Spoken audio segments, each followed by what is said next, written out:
की स्वायत्ता के लिए राष्ट्रपति पुतिन की भारत यात्रा काफ़ी अहम थी।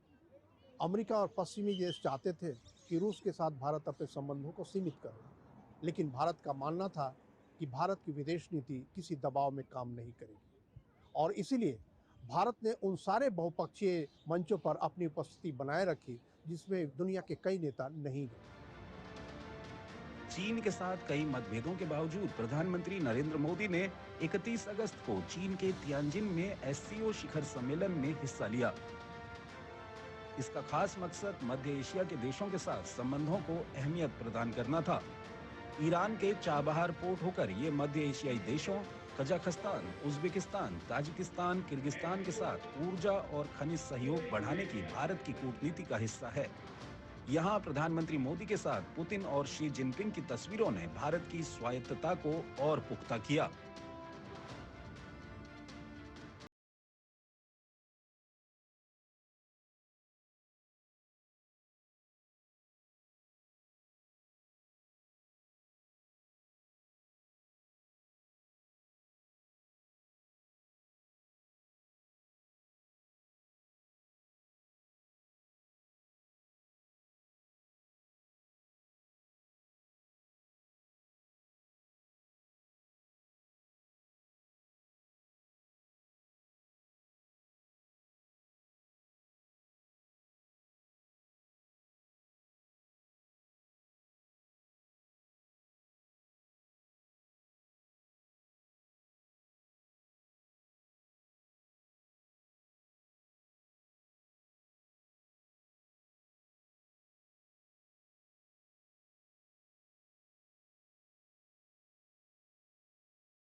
दक्षिण अफ्रीका के जोहानिसबर्ग में हुए G20 के शिखर सम्मेलन में तो अमेरिका, रूस और चीन तीनों के राष्ट्रपति नहीं आए। डोनाल्ड ट्रंप ने तो इसका बहिष्कार कर दिया, लेकिन प्रधानमंत्री नरेंद्र मोदी ने वहां जाकर ग्लोबल साउथ की प्राथमिकताओं को G20 के सदस्य देशों के सामने रखा। इस अवसर पर पिछले 13 सालों से रुके भारत, ब्राजील, साउथ अफ्रीका के शीर्ष नेताओं के बीच बातचीत हुई। इसके अलावा जोहानिसबर्ग में भारत, ऑस्ट्रेलिया और कनाडा ने एक नए त्रिकोणीय समूह की घोषणा की, जिसका उद्देश्य उच्च तकनीक और नवाचार में सहयोग बढ़ाना है। प्रधानमंत्री का जोहानिसबर्ग समिट में जाना बहुत ही महत्वपूर्ण है, क्योंकि ये G20 समिट जो है वो अफ्रीका में हो रही थी और अफ्रीका में भारत का जो है बहुत ही प्रायोरिटी रही है कि अफ्रीकी देश विकसित हों।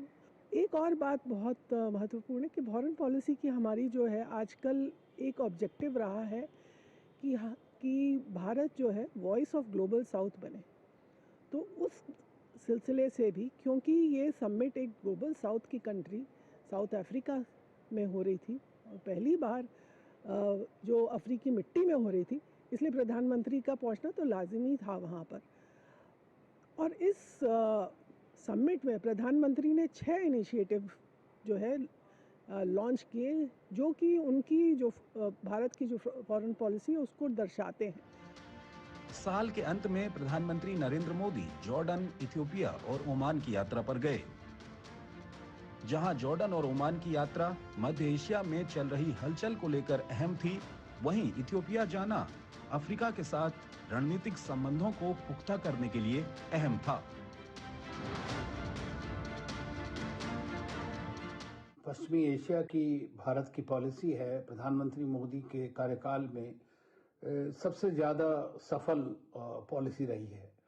और ये साल ख़त्म होते होते आपने देखा कि ओमान के साथ में हमने comprehensive economic partnership agreement sign किया, जो दुबई के साथ, यूएई के साथ किया था, वो और भी आगे बढ़ गया है। काफ़ी इम्पोर्टेंट कोलैबोरेशन हमारा, चाहे वो स्पेस में हो, सिविल न्यूक्लियर में हो, साइबर के अंदर हो, ग्रीन टेक्नोलॉजीज़ के बारे में हो, आईएमएफ की प्रोग्रेस के बारे में हो, तो गल्फ तक हम लोगों का बहुत अच्छा रिश्ता सब जगह चल रहा है। साल 2025 में चूंकि एआई तेजी से अपनी जड़ें जमा रहा था, भारत ने उसे सर्वसुलभ बनाने का सुझाव रखा। 11-12 फरवरी को प्रधानमंत्री नरेंद्र मोदी ने फ्रांस का दौरा किया, जहां उन्होंने राष्ट्रपति इमैनुअल मैक्रों के साथ एआई एक्शन समिट की अध्यक्षता की। वहीं उन्होंने भारत में अगले साल एआई पर अंतर्राष्ट्रीय शिखर सम्मेलन के आयोजन की भी घोषणा की।